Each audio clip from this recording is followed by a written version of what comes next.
What motivates people to do the just and right thing, even at great risk? What motivated the righteous Gentiles during the Holocaust? Esther Amiel was a toddler in 1940 in Belarus when the Nazis killed her father. Esther's mother was desperate to save her life and asked her brother to find a non-Jewish family willing to care for toddler Esther. The uncle approached a good friend, Stanislaw Pozniak. His wife, Tissa and Stanislaw, were Polish Catholics with 9 of their own children to care for. Even though there was great risk involved, Stanislaw did not even hesitate for a moment and took Esther into his home as a 10th child. They cared for Esther for more than 3 years until liberation. Their oldest daughter, Janina, was the one in charge of Esther. And whenever Germans and collaborators came by with the suspicion, perhaps being reported by neighbors, that there was a hidden Jew in their house, Janina took Esther either into the woods or hid with her in a shed. We all know what would have happened to Stanislaw and the entire family if they had been caught with Esther. After liberation, Esther was sent to Israel for adoption with only vague childhood memories. She even mixed up the last name of the family that took care of her. But with the help of one picture that she had from the wartime, Janina and Esther were reunited in 2007. And Esther helped get Janina and her parents recognized by Yad Vashem as Tzadikei Umot Ha'olam, righteous among the nations. Again, what motivated Stanislaw, Tassilia, and their entire family to risk everything to save one little toddler Jew? What motivated the other 28,000 or so righteous Gentiles during the Shoah? Yes, I know the number was too low, but it shows that even in this complete darkness, there were some lights of goodness. It seems with all of the stories that you read of righteous Gentiles, there was some force, some instinct that motivated them, even at the greatest risk, to do what is just and right. What is the source of that instinct, of that force? I think we can call that instinct and force God. Yes, it is logical to ask, where was God during the Shoah and all of the other tragedies? My answer is that God's presence was certainly dimmed at the time, but God continued to shine and to live inside the souls of the righteous, and that was what motivated them to do goodness. We read in today's Torah portion that kindness, justice, and righteousness is God's essence itself. Moses asked God, "Show me your presence.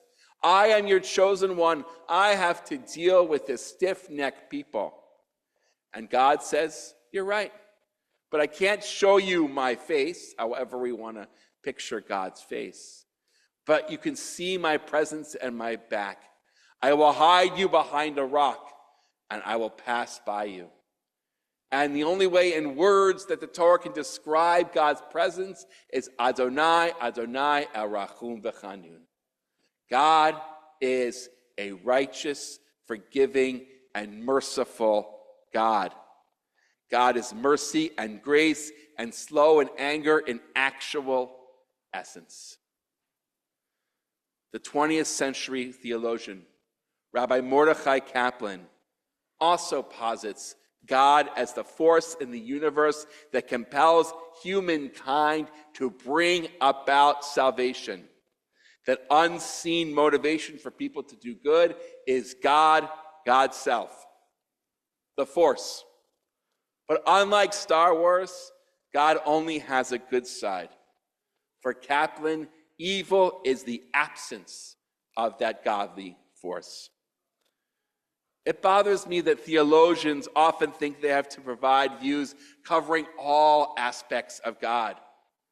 But God is infinite, so you don't need to always have a complete theology that fits every logical box. I prefer to have many theologies in my toolbox, to study and to select them and use them as a particular time and place motivates me or requires. I want to live with multiple theologies. Kaplan in his time chose to deny God's revelation at Mount Sinai. Kaplan could not believe in a God that commands, just a God that kind of compels. I want to keep the God of revelation and, yes, have that force for our salvation.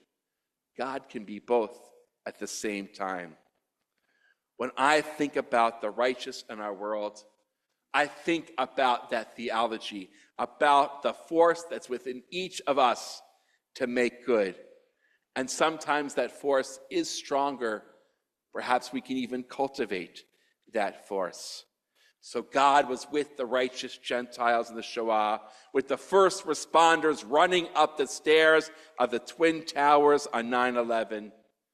And it is God that compels any of us to help complete strangers in times of need and emergency, even if it is great risk to ourselves.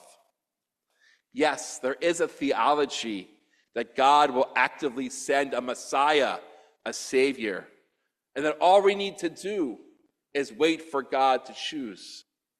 But I prefer the theology that it's up to us human beings to bring about salvation, to save one another. And that gives me hope, because it means salvation is attainable. It is within the grasp of our hands. One action, one lesson to a child at a time, one act of kindness, of chesed. There's even a Talmudic story about Elijah the prophet we read about that has this idea. Rabbi Yoshua ben Levi met Elijah and said, "When is the Messiah coming?" And Elijah said, "Go to the city gate. You can see him there." "How do I know who the Messiah?" And Elijah says, "At the city gate are all the poor people wrapping up their festering wounds from their diseases. Most of the people take all of their bandages off and then put them all back on. But the Messiah does one at a time, because he never knows when he's going to be needed to come." And so he goes to the city gate, Rabbi Yoshua, and says, "Greetings, my Lord, my teacher. When are you going to come to save the world, to save the people?"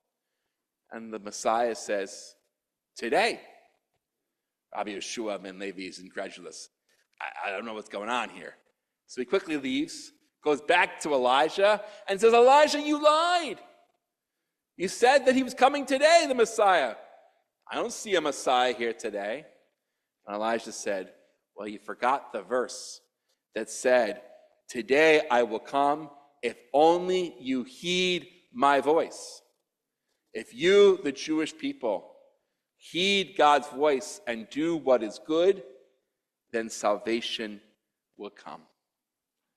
It's easy in this time of service, lack of a better English word, of hardship, of anti-Semitism, to say, "Why am I here at this time?" To Schrei Gewalt, another Yiddish word. But we cannot get upset. We were born at this time. It is our lot in life. And we need to be like Mordechai and Esther and say, perhaps it was for this time that we are alive and have the ability to make the choice to do goodness. Esther and Mordechai did v'nahafochu. They turned the darkness into light, the mourning into joy. And that exactly is what we can do with goodness, to bring about tikkun olam, repairing the world. So I invite all of us on this Shushan Purim to reach out to our fellow Jews, our fellow human beings, and do acts of goodness, one step at a time. And with that way, we can bring the Messianic age. Shabbat Shalom.